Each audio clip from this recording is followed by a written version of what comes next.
En el video de hoy, te invitamos a conocer los capítulos más sorprendentes y profundamente conmovedores en la vida de la Madre Teresa de Calcuta, una de las figuras religiosas más veneradas del siglo XX. A lo largo de los siglos, se han destacado innumerables personajes que son reconocidos mundialmente por su incansable labor humanitaria dentro de la Iglesia Católica. Sin embargo, muchos de estos venerables personajes también guardan secretos profundos y personales que muy pocos conocen.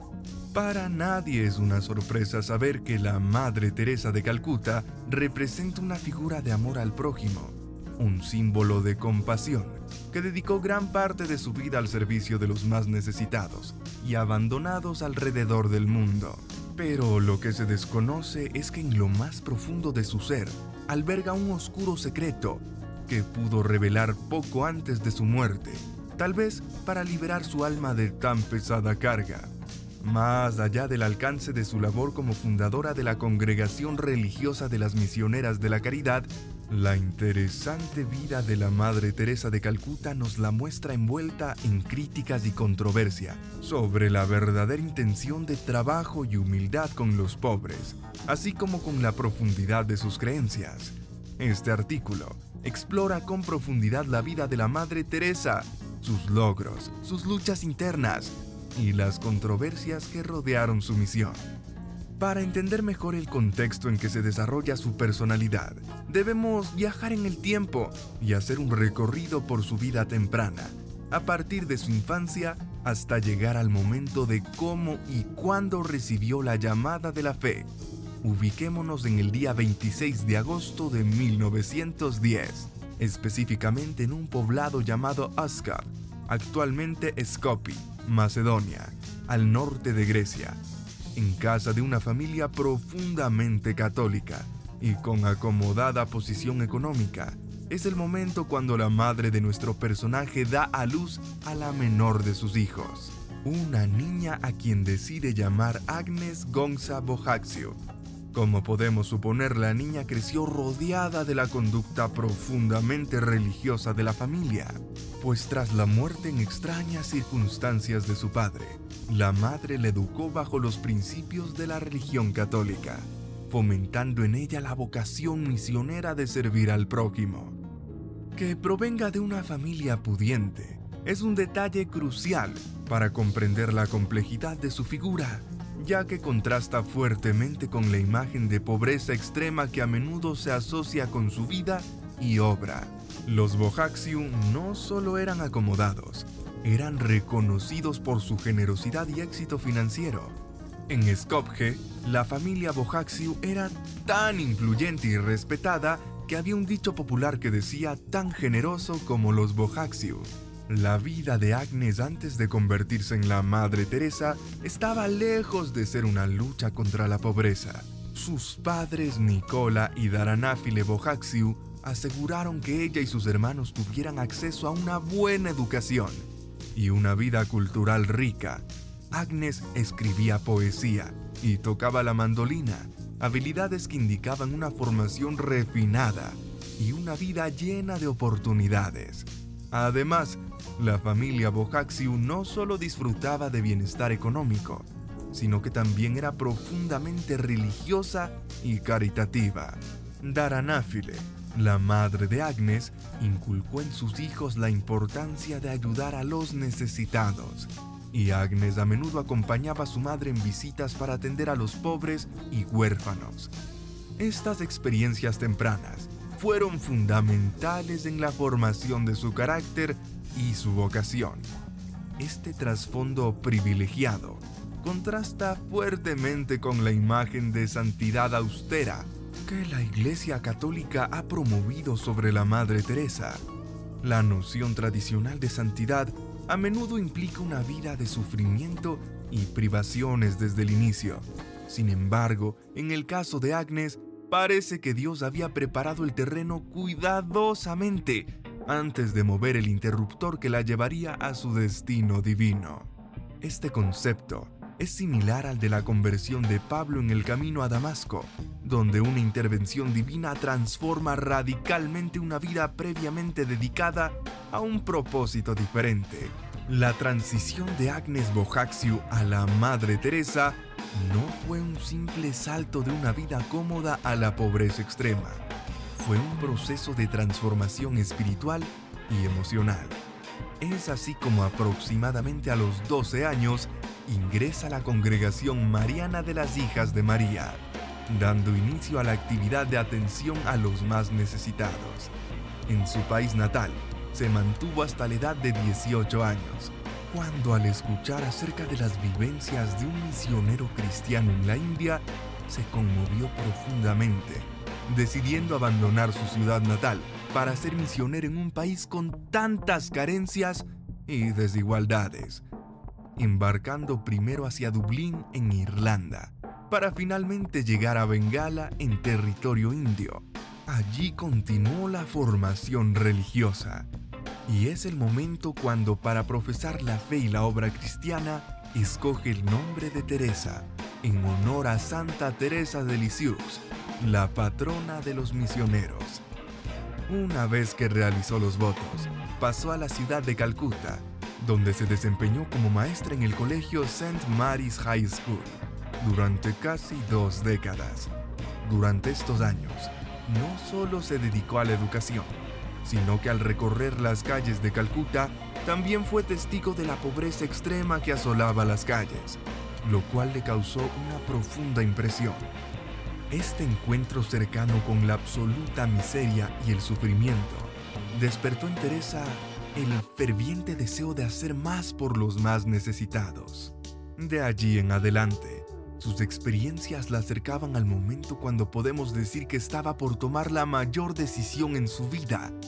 En 1946, durante un viaje en tren a Darjeeling para un retiro espiritual, la Madre Teresa experimentó lo que describió como la llamada dentro de la llamada.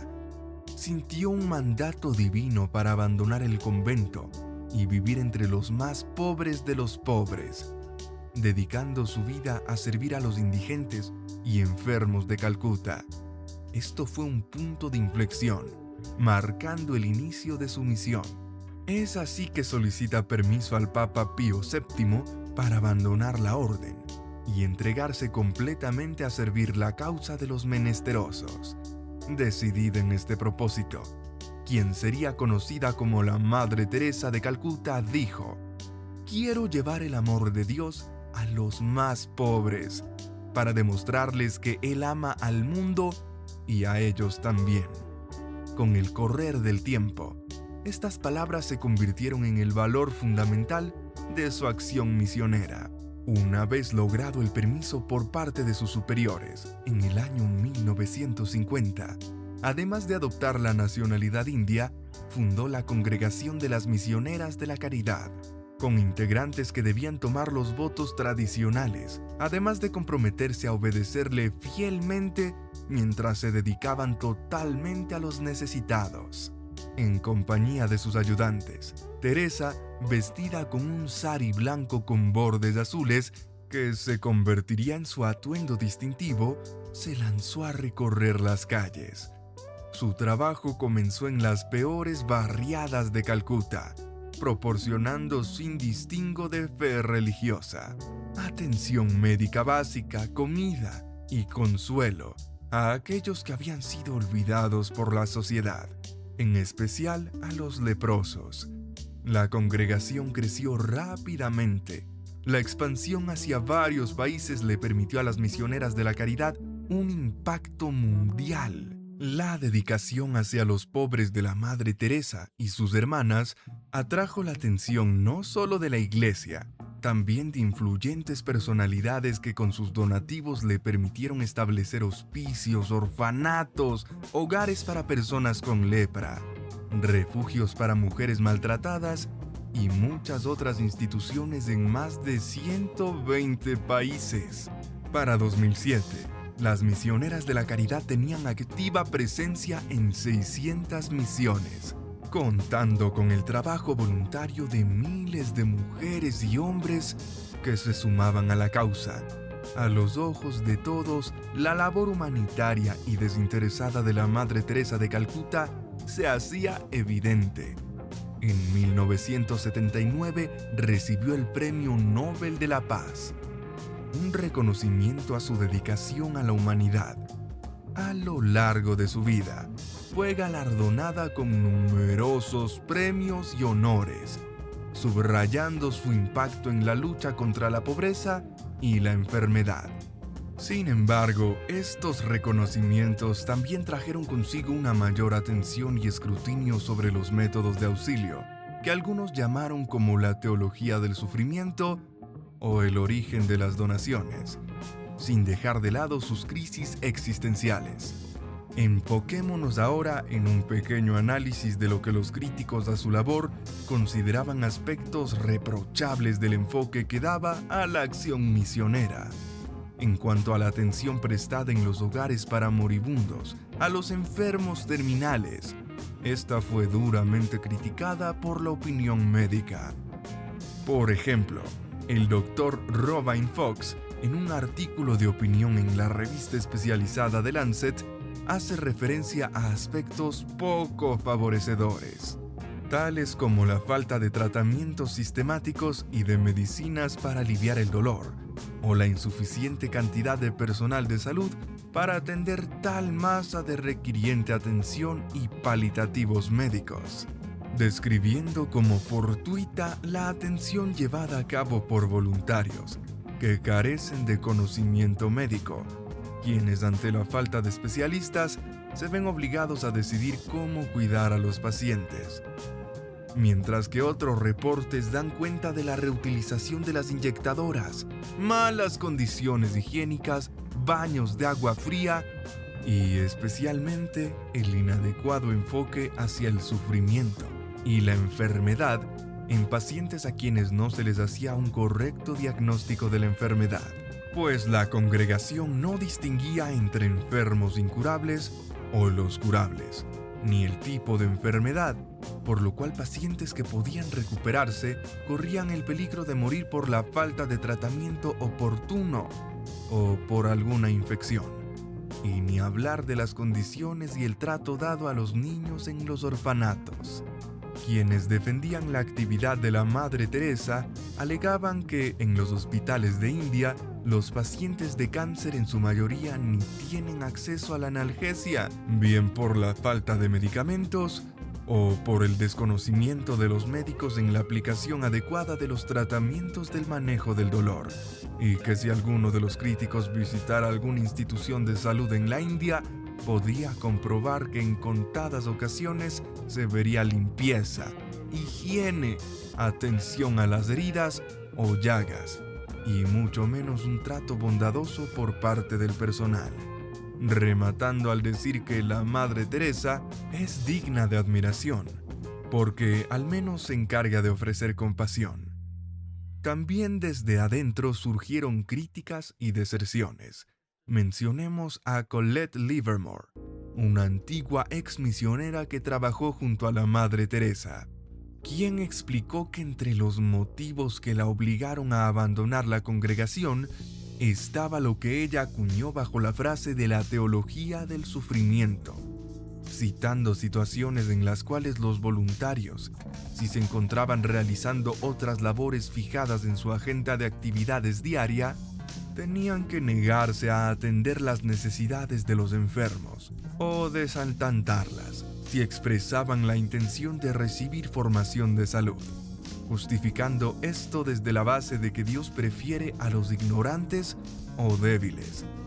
Por su parte, otros detractores enfocaron sus valoraciones negativas hacia los orígenes de las donaciones y las opiniones o vínculos que la Madre Teresa mantenía con alguno de sus mecenas, recibiendo dinero de parte de personajes reconocidos por su falta de ética política o de recibir más de $1 millón por parte del rey de los bonos basura, Charles Keating, quien al ser detenido por haber estafado más de 17,000 pequeños inversionistas, contó con el apoyo de la Madre Teresa, quien envió una carta de su puño y letra al juez que llevaba la causa, donde decía que ella desconocía los negocios del señor Keating, pero sabía que había sido muy generoso con los pobres de Dios. No en vano cuenta la leyenda que la directora de la congregación en Calcuta recibió una carta del fiscal en la que explicaba que, dada la naturaleza del dinero recibido en donación, le solicitaba la devolución del dinero robado por Keating a personas honradas.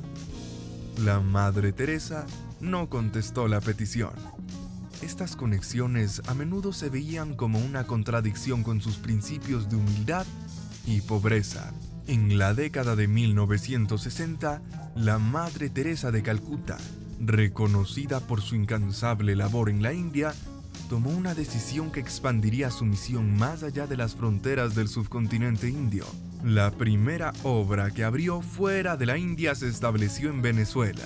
Este fue un hito significativo que marcó el comienzo de la expansión internacional de las Misioneras de la Caridad, la congregación fundada por ella para atender a los más pobres entre los pobres. El entonces arzobispo de Caracas, el cardenal José Humberto Quintero, había oído hablar de su trabajo y solicitó su presencia para ayudar a los pobres en su país. La Madre Teresa, siempre atenta a las necesidades de los más desfavorecidos, aceptó con entusiasmo esta oportunidad. Así, junto con un pequeño grupo de hermanas, viajó a Venezuela y estableció la primera misión de las Misioneras de la Caridad fuera de India. La elección de Venezuela no fue accidental. La Madre Teresa había estado buscando expandir su obra a nivel internacional y vio en este país una oportunidad para demostrar que su modelo de caridad y servicio podía adaptarse y florecer en diferentes contextos culturales y geográficos. En un país marcado por profundas desigualdades sociales y económicas, las Misioneras de la Caridad encontraron un terreno fértil para su labor humanitaria. En Caracas, la capital venezolana, la Madre Teresa y sus hermanas se enfrentaron a un panorama de pobreza y necesidad que, aunque distinto en sus detalles, resonaba con el sufrimiento que habían presenciado en Calcuta.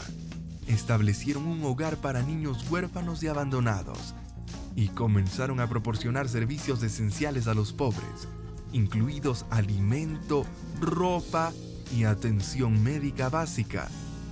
La misión se convirtió rápidamente en un faro de esperanza para muchos en la comunidad local.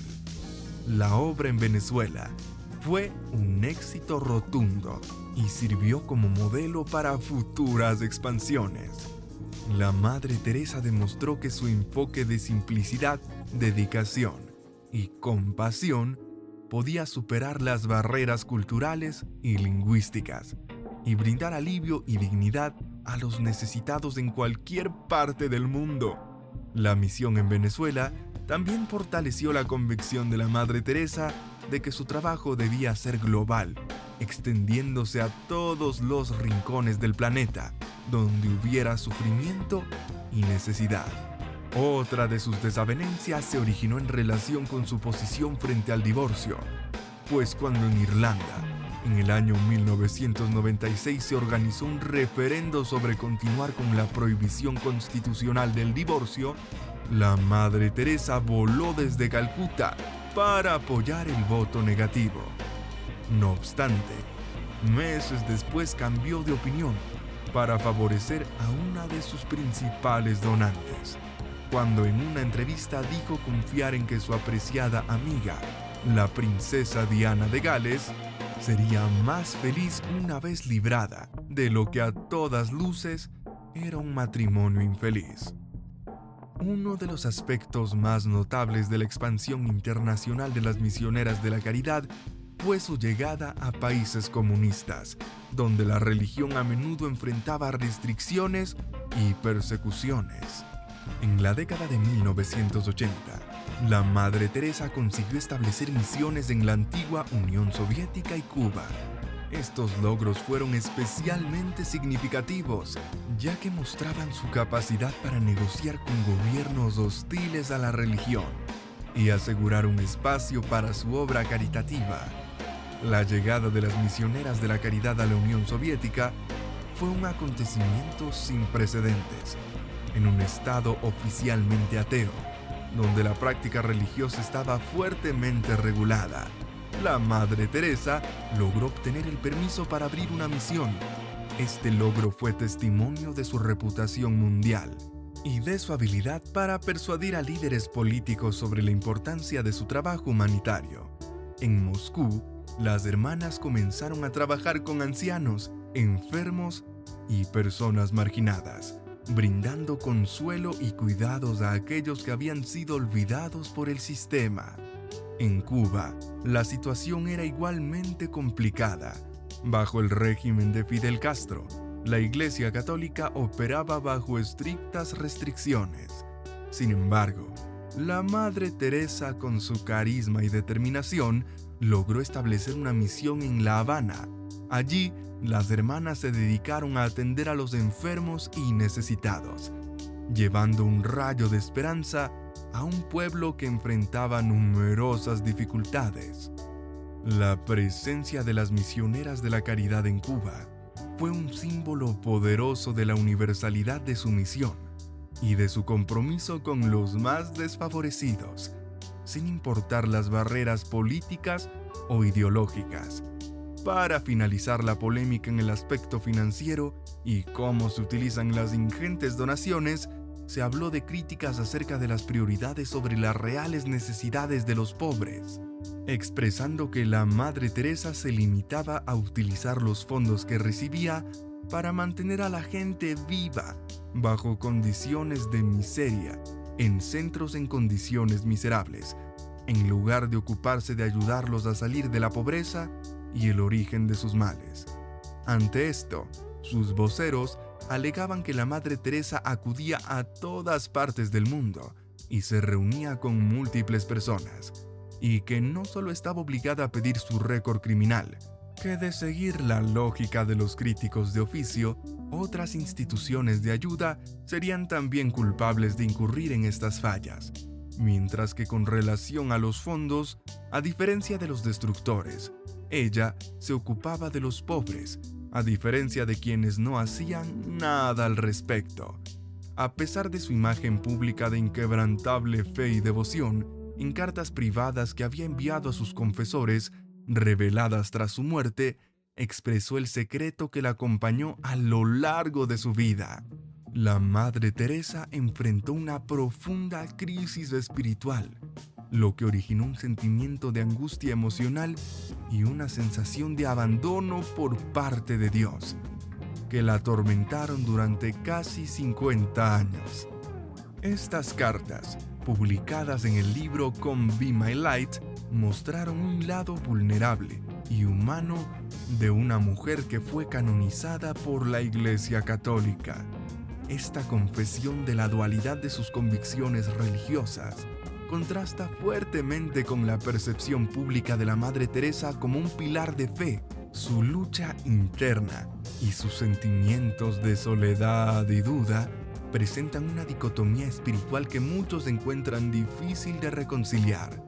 Sin embargo, estas mismas luchas también humanizan a una figura que a menudo se veía como sobrehumana en su devoción y sacrificio. Precisamente con los años y los excesos en su dinámica de vida, se fue minando de manera acelerada la salud de la Madre Teresa, quien enfrentó numerosos problemas físicos, incluyendo varios ataques al corazón, que requirieron recibir un marcapasos, neumonía, malaria o diversas fracturas. Las dolencias se reflejaban en su rendimiento, por lo que expresó su deseo de delegar sus responsabilidades como líder de las misioneras de la caridad, lo que fue rechazado por las monjas. A pesar de su deterioro físico, continuó liderando su congregación y trabajando incansablemente por los pobres.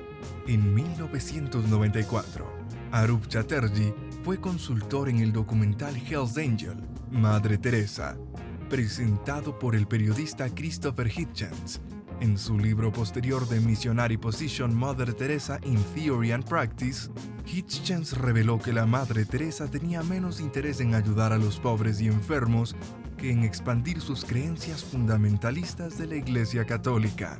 Ella respondió a las críticas diciendo: «Hay algo hermoso en ver a los pobres aceptar su suerte. Sufren como la pasión de Cristo. El mundo gana mucho de su sufrimiento». Aún hoy, las monjas de las misioneras de la caridad se niegan a dar medicamentos a los enfermos en general, e incluso se han dado casos de negarse a trasladarlos a hospitales ante una seria infección. Esta actitud refleja una filosofía que glorifica el sufrimiento, en lugar de buscar aliviarlo, una contradicción que ha generado críticas severas y ha puesto en duda la verdadera compasión detrás de su misión. Así las cosas, en agosto de 1996 se le diagnosticó insuficiencia cardíaca en el ventrículo izquierdo, por lo que fue sometida a otra operación. Al enfermar nuevamente, tomó una controvertida decisión al internarse en un hospital de última generación en California, Estados Unidos, lo que dio motivo para múltiples críticas. Una nota curiosa ocurrió al ser nuevamente hospitalizada por reincidencia en sus complicaciones cardíacas, cuando Henry Sebastian de Souza, arzobispo de Calcuta, ordenó realizarle un exorcismo, pues pensaba que la Madre Teresa podía estar siendo atacada por el demonio. Debido a las enfermedades y dolencias, el 13 de marzo de 1997, tomó la decisión de renunciar irrevocablemente a continuar como jefe de la congregación. Tenía 87 años cuando en su amada Calcuta, el 5 de septiembre de 1997 falleció por un paro cardíaco.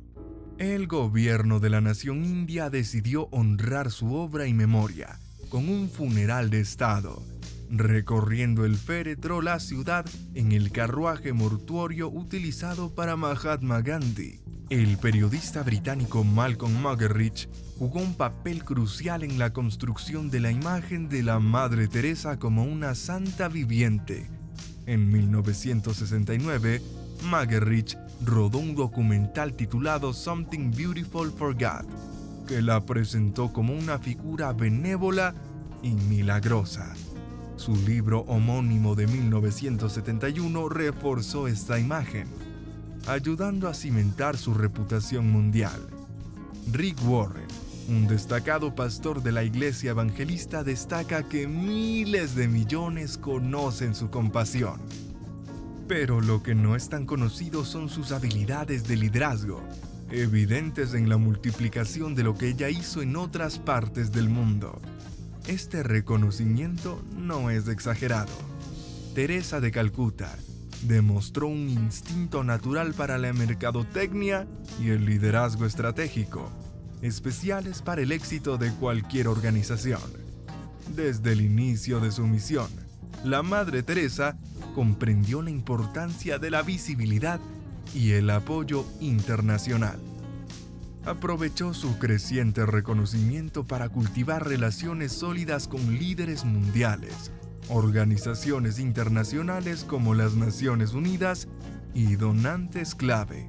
Este enfoque no solo ayudó a financiar sus proyectos, sino que también pavimentó el camino para la expansión de los misioneros de la caridad a nivel global.